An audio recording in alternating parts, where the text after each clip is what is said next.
नमस्कार मित्रों, 8 कर्म और 148 प्रकृतियां, उसमें आघातीय कर्म के अंदर पहला कर्म है वेदनीय कर्म। वेदनीय कर्म के दो प्रकार हैं, साता वेदनीय और असाता वेदनीय। साता वेदनीय कर्म का मतलब है जो कर्मों के उदय में आने से, कर्म बंधन होने से,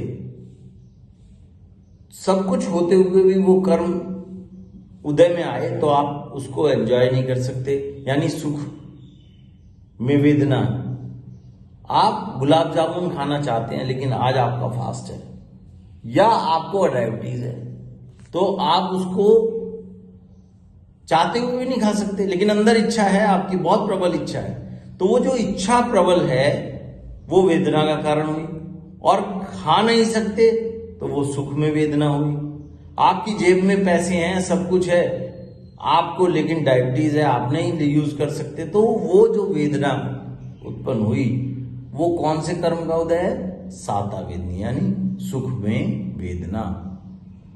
दूसरा है असाता वेदनीय कर्म, दुख या असुख, दुख में वेदना। एक गरीब व्यक्ति है, दुकान पर खड़ा है, भगवान ने उसको बॉडी भी दी, स्वास्थ्य भी दिया, सब कुछ बढ़िया है, और वो चाहता है कि मैं ये चीज ले लूं उससे, दुकानदार से, लेकिन उसके पास पैसे नहीं है, वो चाह के भी नहीं खा सकता। हेल्थ भी है, स्वास्थ्य भी है, सारी बातें ठीक है, लेकिन वो चीज चाह के भी उसको प्रयोग में नहीं ला सकता। तो ये कौन से कर्म का उदय हुआ? ये असाता वेदनीय कर्म का उदय हुआ। तो हमने वेदनीय कर्म में साता और असाता वेदनीय कर्म को समझा, क्योंकि ये शरीर से संबंधित है। वेदना तो शरीर में होगी, आत्मा में तो वेदना नहीं होगी। तो इसलिए ये आघातीय कर्म की श्रेणी में आया।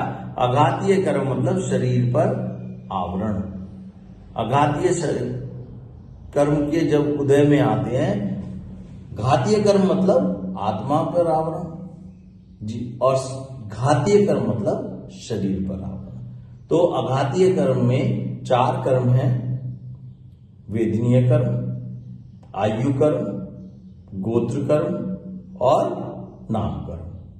चारों कर्मों का संबंध शरीर पर है, शरीर पर आवरण आता है। जिन कर्मों के उदय में आने से उन कर्मों को हम आघातीय कर्म कहते हैं। आघातीय कर्म में हमने पहले कर्म को समझा, वेदनीय कर्म।